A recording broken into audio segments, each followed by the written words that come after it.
Prajem príjemný dobrý večer. Volám sa Jan Kratochvíl a som predsedom Zoborského skrášľovacieho spolku. Máme viacej projektov a jedným z tých projektov je i záchrana ruín Zoborského kláštora. V roku 2015 sme k nemu vybudovali chodník a v roku 2016 chceme vybudovať z neho náučný chodník, aby obyvatelia, návštevníci, deti spoznali prírodu a krásy Zoborských vrchov. V týchto miestach začína trasa náučného chodníka, krátkeho, ktorý nám sprístupní alebo povie niečo o zaujímavostiach prírody tunajšej. V prvom rade to budú ukážky miestnych hornín, budú tu k nahliadnutiu nejaké skaly, ktoré reprezentujú najtypickejšie horniny, ktoré sa vyskytujú v blízkom okolí, v Zoborských vrchoch. To bude taká miniatúrna geologická ukážka. No a ďalej tu máme potom možnosť prezentovať, keďže tá trasa toho náučného chodníka ide lesom. Myslíme si, že by bolo vhodné niektoré z týchto drevín aj ukázať verejnosti alebo deťom, alebo proste návštevníkom, ktorí majú o prírodu záujem. Niektoré z týchto stromov budú označené menovkami, tabuľkami s vyobrazením alebo s perokresbami. Náučný chodník by mal približovať faunu prostredníctvom odliadkov stôp niektorých zaujímavých druhov živočíchov, najmä cicavcov, pretože podľa tých stôp sa dajú určovať aj samotné živočíchy. Takže tie odliadky tu budú umiestnené a najmä teda asi pre deti to bude, predpokladáme, najatraktívnejšie. Si budú môcť vyhľadať podľa stôp živočichy, ktoré sa v týchto okolitých lesoch vyskytujú. Nachádzame sa pri modele archeologického náleziska. Je to vlastne pieskovisko, v ktorom budú umiestnené črepy keramiky z rôznych období. Keď sem prídu deti s rodičmi, tak nájdú si v piesku úlomok keramiky a podľa neho, podľa obrázku, ktorý tu bude, si ho prirovnajú a budú vedieť stanoviť, z ktorého je obdobia, z ktorej kultúry, z ktorej lokality. Ďakujeme vám za podporu nášho projektu a veríme, že sa na jar v lete v roku 2016 stretneme na náučnom chodníku a pri ruinách Zoborského kláštora.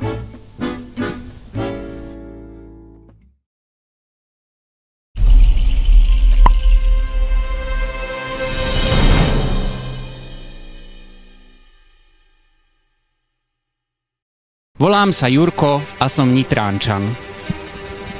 Volám sa Mirko a som tiež Nitrančan.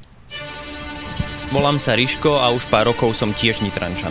Predstupňom tohto projektu bola veľmi úspešná vernisáž architektúry 20. storočia v Nitre, ktorá bola výsledkom predmetu s názvom grafický dizajn a fotografia. Študenti v rámci tohto predmetu si vybrali niektoré kultúrne pamiatky vybraného architekta, ktorému vytvorili poster a na základe nich sa vytvorila kolekcia pre túto výstavu. Milí priatelia, dovolte mi, aby som vám predstavil náš projekt Architektúra 20. storočia v Nitre.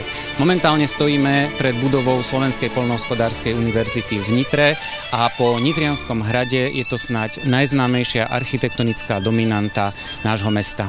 Tento univerzitný komplex navrhol Vladimír Dediček spoločne s Rudolfom Miňovským. Budova univerzity je jednou z mála stavieb z druhej polovice 20. storočia, ktoré v rámci celého Slovenska nesú alebo sa hrdia titulom národnej kultúrnej pamiatky. Pohľadom na túto budovu začneme našu krátku prechádzku architektonickým dedičstvom Nitry z 20. storočia. Poďte s nami. Ďalšou budovou, ktorá mala to šťastie a stala sa národnou kultúrnou pamiatkou, je aj obchodná škola od architekta Klementa Schillingera, ktorý ju naprojektoval ešte v roku 1922. Jej vzácnosť spočíva aj v tom, že stavieb postavených v duchu rondokubizmu nebolo veľa. V rámci celého Slovenska ich je len niekoľko. Pozeráme sa na repliku vily od Friedricha Weinwurma, ktorú v 24. roku naprojektoval pre doktora Verroa z Nitry. Žiaľ, ešte pred revolúciou v 89. bola údajne pre nestabilné podložie zbúraná. Pozeráme sa teda na repliku, ktorá vznikla v 90. rokoch. Osud mnohých architektonických diel máme vo vlastných rukách, pretože sú našim domovom.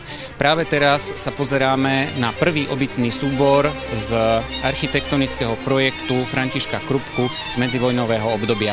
Príkladom hodnotnej obytnej architektúry sú aj sídliskové komplexy Párovce, Predmostie a Chrenová od domáceho architekta Michala Maximiliána Šéra. Táto budova a jej podobné stoja v našom meste a ich vlastníkmi sú buď samosprávy alebo štát či štátne inštitúcie a preto by sme nemali byť k tejto architektúre ľahostajní, mali by sme sa o nej dozvedieť viac a mali by sme byť účastní na rozhodovaní o jej osude. V roku 1934 túto nádhernú vilu K naprojektoval významný funkcionalistický architekt Oskar Singer. A mnohokrát sme prešli okolo tejto budovy a ani sme si ju nevšimli a neuvedomili si jej hodnotu.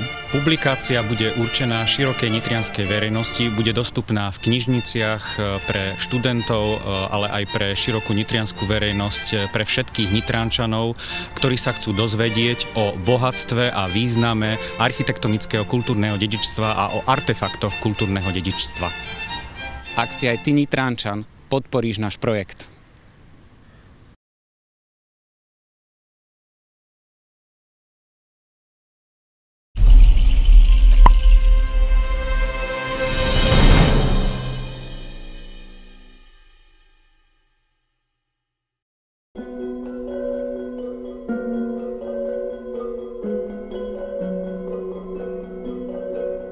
My sme špeciálne školské zariadenie, ktoré poskytuje výchovu a vzdelávanie v súčasnej dobe zhruba 130 deťom s rôznymi druhmi a stupňami postihnutia. Sú tu detičky, ktoré majú mentálne postihnutie, deti postihnuté s autizmom. No a takou veľmi dôležitou súčasťou našej školy je práve školský internát.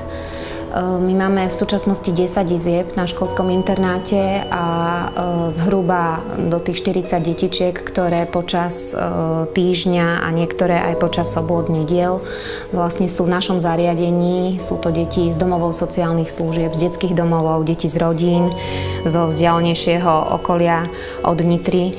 No a pre ne sa tieto izby stávajú akýmisi detskými izbičkami a tá škola je trošku takým druhým domovom, tety vychovávateľky, náhradnými maminami.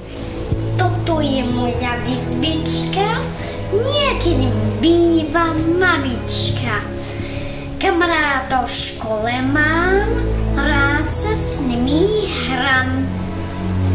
Rozhodli sme sa inovovať izby v školskom internáte. To zariadenie je zastaralé, pamätá si naozaj mnoho rokov dozadu, je veľmi strohé. Preto sme sa rozhodli, že by sme potrebovali nejakým spôsobom tie izby deťom zútulniť, vytvoriť im taký osobnejší priestor. Mnohé majú problémy so zaspávaním, so sústredením. Čo nemáme na stinách? My musíme dodržiať určité bezpečnostné normy a tie perináky, ktoré tu máme, sú nevyhnutnou súčasťou pri manipulácii s posteľným prádlom a bielizňou. Takže uvedomujeme si, že tu musia byť, ale nejakým spôsobom by sme sa chceli práve na túto oblasť zamerať a zrenovovať to. Steny sú prázdne, holé, sterilné, takže tým detičkám vytvoriť taký útulnejší priestor, tak práve preto sme sa rozhodli zamerať na túto oblasť. Konkrétne sme chceli požiadať vlastne na nákup komód na každú izbu, kde musia byť tie dve komody na uskladnenie toho posteľného prádla, paplónov, vankúšov. Chceli by sme deťom vymalovať izby, kúpiť im nejaké obrázky, rámiky. Každý si hľadá ten svoj kútik. Spomeňme si na naše detské izby. Prvé, keď ste sem vošli, ste povedali, že tento istý perinak som mala aj ja, keď som bola malá. Toto je perinak aj z mojej detskej izby bývalej, tak to už prešiel nejaký ten čas. Toto je ten priestor, ktorý zaujíma rodičov, keď sa prídu pozrieť do nášho zariadenia ako prvý. Vždy chcú vidieť, ako vyzerajú spálne, kde budú tie detičky uložené. Ja by som vás všetkých chcela presvedčiť o tom, aby ste podporili práve náš projekt. Chcem vám poďakovať za všetky naše detičky, za ich maminy, za ich kamarátov, za to, že nám dáte svoj hlas a prispiejete k tomu, aby sme sa mohli, alebo aby sa tu mohli naše deti cítiť príjemne, bezpečne, aby mohli pokojne zaspávať a mali ten priestor krajší a útulnejší. Ďakujeme.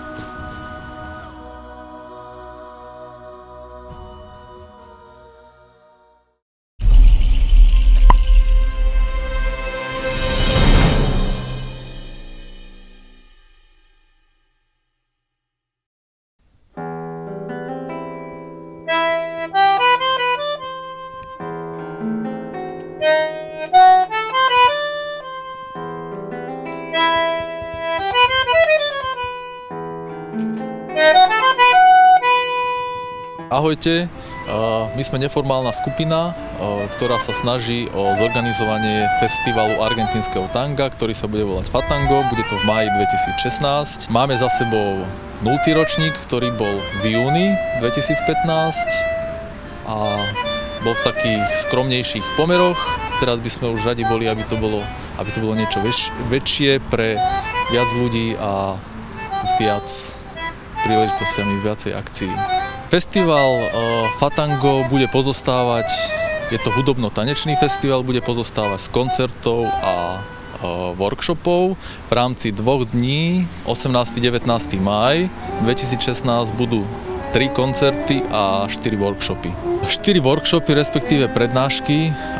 Jeden workshop bude tanečný, pre tanečníkov, pravda, že pre širokú verejnosť. Jeden bude spevácky workshop, ktorý bude viesť argentínska speváčka Angelika Rimoldi.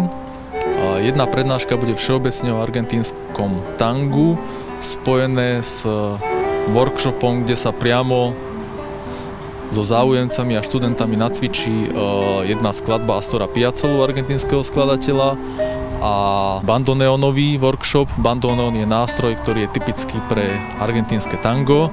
No, argentínske tango, ja sa tomu venujem už nejaký ten čas a hrám, ako Karol spomínal, na bandoneone, nástroj, ktorý je takou ikonou hudby argentínskeho tanga.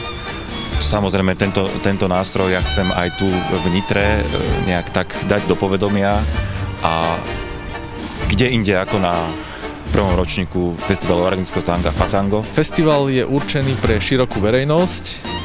Bude sa konať v spolupráci s Univerzitou Konštantína Filozofa na katedre hudby. Tam sa budú diať vlastne workshopy, poskytnú nám priestory. Peniaze, ktoré by sme vyhrali v klube darcov, by sme samozrejme veľmi radi použili čo najlepšie. Keďže sa jedná o festival, radi by sme ho spropagovali, aby sa dostal k tej širokej verejnosti.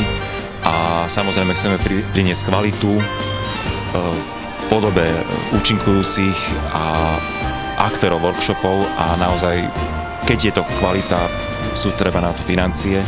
Čiže naozaj chceme, aby to bolo čo najlepšie. Tak budeme radi, ak podporíte náš projekt.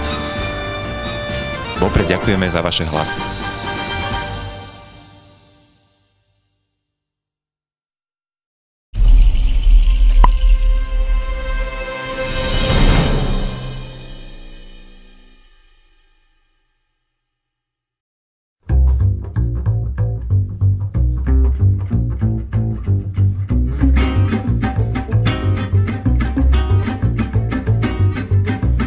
Ahojte, sme občianske združenie ŠOK, šport a sveta kultúra. Zameriavame sa na športové aktivity, organizácia športových podujatí, na rôzne kultúrne aktivity a takisto na osvetu. Jednou z našich aktivít je aj organizácia Drevosochárskeho sympózia, ktoré organizujeme už 3. raz v Zborove a výsledkom sú aj napríklad takéto krásne sochy nitrianskych osobností, ktoré sa nám podarilo vytvoriť minulý rok počas 2. ročníka a teraz by sme radi pokračovali v tejto nádhernej tradícii a vytvorili aj 3. rok niečo podobné. Chceli by sme vzdať úctu nitrianským osobnostiam, chceli by sme pripomenúť na ich úžasné činy, ktoré pre nás spravili a taktiež by sme chceli skrášliť verejný priestor takýmito krásnymi drevenými sochami a práve preto sa uchádzame o vašu priazeň aj tento rok. Čo mám ako zakončiť túto vetu? Hlavným prínosom, o čo žiadame grant, vytvorenie týchto soch, by bolo najmä to, že dáme do povedomia niektoré osobnosti, ktoré možno nie sú až tak známe, čo sa týkajú Nitry, mali niečo spoločné s Nitrou niekedy v minulosti, v blízkej minulosti, aj v ďalekej minulosti. Výsledkom minuloročného sympózia bolo aj týchto 5 krásnych nitrianskych osobností. Prvým z nich je knieža Pribina, ktorý je historicky najstarší a preto sme ho zvolili ako prvého. Podobizeň Fraňa Mojtu, ktorý bol významný starosta a pedagóg a publicista. Ďalšou významnou osobnosťou je Karol Spiša, ktorý sa nachádza tuto nado mnou. Zvolili sme vysoký piedestál na režisérskej stoličke, pretože to bol režisér, divadelník aj známy herec. Podobizeň tohto fešáka, ktorý je biskup Telegdy. Ten žil v 18. storočí, dal nám predstavať celý hrad, postaral sa aj o to, že máme tu viacero významných kostolov a škôl. Nuž, a keby ste mali tipovať, koho zobrazuje táto posledná socha, tak je to Janko Jesenský, významný spisovateľ. Nové sochy, ktoré by mali vzniknúť, by mali vzísť z hlasovania, v ktorom budú hlasovať Nitrania. Všetci občania Nitry majú právo hlasovať. Môže byť kandidáti nejakých 10 osobností a samozrejme ten s najväčším počtom hlasov vyhráva a tá socha bude stvárnená. Prínosom vytvorenia tejto sochy bude nielen skультúrnenie priestoru, ale bude to takisto aj vzdelávacia funkcia, pretože sa ľudia dozvedia niečo o tejto osobnosti, ktorú možno nepoznajú, alebo o nej nevedia, alebo vôbec nikdy nepočuli takéto meno. Našou snahou je vytvoriť tzv. Park nitrianskych osobností, ktorý by sa nachádzal v priestore medzi Nitrianským kúpeľom a vlastne hlavnou poštou, kde je teraz novo vytvorený chodník, je tam skrášlené prostredie. Prináša to veľmi také skrášlenie toho priestoru a bude naozaj nejako kultúrne využitý. Veríme, že sme vás presvedčili. Preto podporte náš projekt. Ďakujeme za vaše hlasy.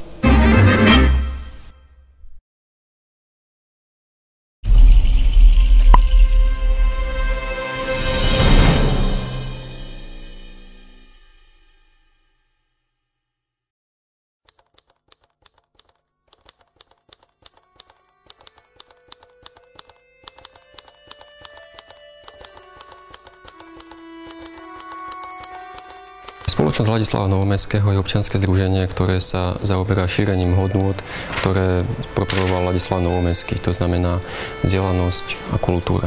Nitriansky klub spoločnosti Ladislava Novomestského svoju činnosť zameriava hlavne na literárnu súťaž, ktorá nesie názov Novomestského Nitra. Literárna súťaž Novomestského Nitra je určená hlavne pre mladých autorov, od študentov stredných škôl až do veku 30 rokov. Jej hlavným cieľom je poskytnúť priestor mladým začínajúcim autorom, ktorí doteraz ešte svoje práce nepublikovali, ktorí nemajú toľko skúseností, ale majú chuť sa nejako odprezentovať. Celkovo môže byť oslovených až 55 000 študentov. Na asi 80 stredných školách študuje približne 35 000 študentov a na univerzitách viac ako 22 000. Súťaž propagujeme na sociálnych sieťach. Na jednotlivých stredných a vysokých školách sú informácie podávané prostredníctvom plagátov, propagačných materiálov, taktiež aj vyučujúcich, takisto ako aj v regionálnych médiách. Volám sa Jitka Rožňová, pôsobím na Univerzite Konštantína Filozofa v Nitre na katedre žurnalistiky a so súťažou Ladislava Novomestského ma spája veľa, keďže som sa zúčastnila prvého ročníka a ja by som chcela povzbudiť všetkých, ktorí píšu možno do šuplíka, aby vyšli s farbou von, tak povediac, a aby sa podelili o tieto svoje tvorivé skúsenosti aj s nami, porodcami, a potom aj s čitateľskou verejnosťou. Pre mňa osobne tá súťaž určite mala prínos, keďže som sa stretla so zaujímavými ľuďmi a zostala som na tejto literárnej dráhe a pokračujem v nej aj naďalej. Výhodou tohto typu súťaže je, že okrem možno nejakých vecných ocenení sa môžu stretnúť s ľuďmi, ktorí dlhodobo pôsobia na akademickej pôde, ktorí sa aktívne venujú literárnej činnosti, a teda môžu byť ich práce nielen ohodnotené týmito ľuďmi, ale môžu od nich získať aj cenné rady a skúsenosti do budúcnosti. Takáto súťaž si vyžaduje zafinancovanie množstva oblastí, ktoré jednoducho nemá občianske združenie možnosť zafinancovať zo svojich prostriedkov. Využili by sme tieto prostriedky na nákup ocenení pre výhercov. Využili by sme ich na zabezpečenie priestorov a ďalších vecí, ktoré sú spojené so zabezpečením literárnej súťaže. Veríme, že s pomocou Nitrianskej komunitnej nadácie sa nám podarí vzbudiť záujem o kultúru a tvorivú činnosť u mladých ľudí, pretože si myslíme, že súťaž tohto typu môže obohatiť kultúrny život Nitre, ktorá je odvekým centrom kultúry a vzdelanosti. Dúfame, že vás náš projekt zaujal. Vopred ďakujeme za vaše hlasy.